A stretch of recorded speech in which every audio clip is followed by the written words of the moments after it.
Ele é conhecido como o Santo Casamenteiro, o Santo das Coisas Perdidas, o Santo das Festas Juninas. Mas o que ninguém conhece é o homem por trás da imagem. Neste documentário você vai descobrir como um jovem de Lisboa abandonou tudo para se tornar frade, e o naufrágio que mudou completamente o rumo da sua vida, e como um religioso desconhecido surpreende a ordem franciscana com uma pregação que mudou o rumo da história, e os milagres que o tornaram famoso, e o que há de histórico e simbólico em cada um deles. A verdade por trás do título Doutor da Igreja, concedido Santo Antônio de Pádua. E como um teólogo medieval, se tornou um dos santos mais populares do Brasil.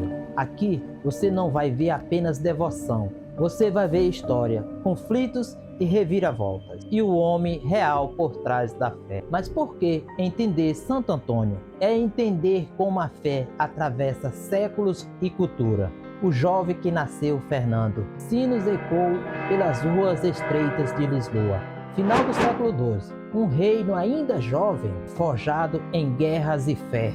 É aqui que nasce por volta de 1195, Fernando Martins de Bulhões, filho de uma família nobre, criado em disciplina militar e devoções cristãs. Mas aquele menino não seria soldado, seria algo maior. Enquanto Portugal consolidava as suas fronteiras, Fernando travava outras batalhas. A do conhecimento, ainda jovem, ingressava no mosteiro de São Vicente de Fora. Depois, busca silêncio e profundidade em Coimbra.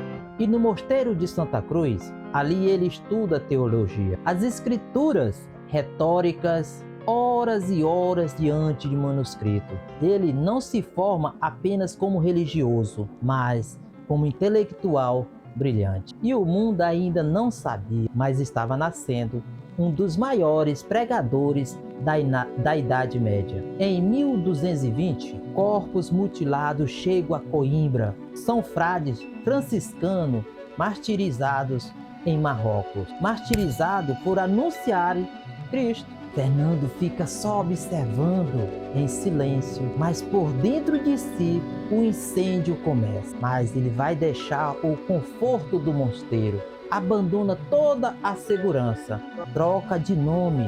Neste momento, Fernando morre. Aí vem o nascimento de Antônio, agora membro dos frades menores, fundado pelo grande Francisco de Assis. Seu plano era ir a Marrocos, tornar-se mártir. Mas como em toda a vida, Deus tinha outro roteiro. Mais uma doença o derruba. Mas ele tenta voltar, mas a tempestade atinge o seu navio. Mas o destino o leva até Sicília. E o naufrágio? Um desvio, uma mudança que alteraria toda a história. E por meses Antônio permanece anônimo. Ele cozinha, serve e cala-se. Até que em Forli, durante uma ordenação, ninguém se apresenta para pregar. Aí toma a decisão de chamar um frade desconhecido. Quando ele sobe ao púlpito e começa a falar, as palavras flui com força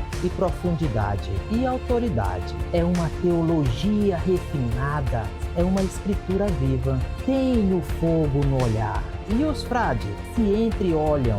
E quem era este homem? Até que a notícia chega até São Francisco. Ele mesmo escreve para Antônio ensinar teologia. Neste momento, o frade silencioso se torna o grande pregador da ordem. E Antônio percorre cidades da Itália e da França, Bolonha, Toulouse, Montpellier. Ele enfrenta heresias e combates abusivos. Ele defende os pobres contra a usura. Ele não é apenas um pregador, é um reformador social. Em Pádua, a sua voz ecoa como justiça. E seus sermões? Seus sermões são reunidos posteriormente como sermões dominicais e festivos. Revela uma mente brilhante e profundamente bíblica. Séculos depois, em 1946, seria proclamado doutor da Igreja, não pela devoção popular, mas por profundidade teológica. Em 13 de junho de 1231, Antônio, doente e fragilizado, ele pede para ser levado a um convento próximo. E no caminho na cela, ele respira pela última vez. E a notícia se espalhou. As multidões correm, muitos gritos. O santo morreu. E menos de um ano depois, ele já é canonizado. Uma das canonizações mais rápidas da história da igreja. Em Pádua, ergue-se a grandiosa a Basílica de Santo Antônio de Pádua. Seu corpo é exumado anos depois e a língua dele permanece incorruptível. Para muitos, sua voz jamais se calaria. E as histórias se multiplicam, os sermões aos peixes. Quando homens não quiseram lhe ouvir, os peixes se aproximaram da mar. E a mula que se ajoelhou diante da Eucaristia, convencendo um herege. E o manuscrito roubado que retorna ao dono. E assim começa a nascer a tradição. Santo Antônio, o santo das coisas perdidas. Mas seriam fatos literais ou linguagem simbólica da história medieval? Seja como for, em cada milagre revela uma mensagem. Fidelidade, a justiça, a presença divina no seu cotidiano. No início, Antônio era representado como teólogo severo, livro nas mãos, rosto austero. Ao passar do século, algo muda.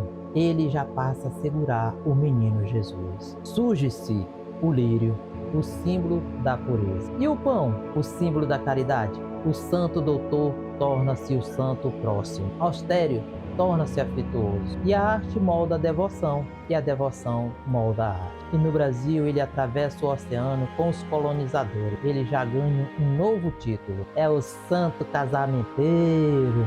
Em 13 de junho, acende-se as fogueiras e as quadrilhas dançando, e muitos pães são distribuídos. Muitas simpatias são feitas entre o riso e a fé. Ele se torna parte da cultura popular. Santo europeu, uma alma brasileira. Em algumas tradições afro-brasileiras é associado a Ogum. Em Portugal, ele é símbolo nacional. Na Itália, ele é padroeiro de Pádua. Ele nasceu em Lisboa.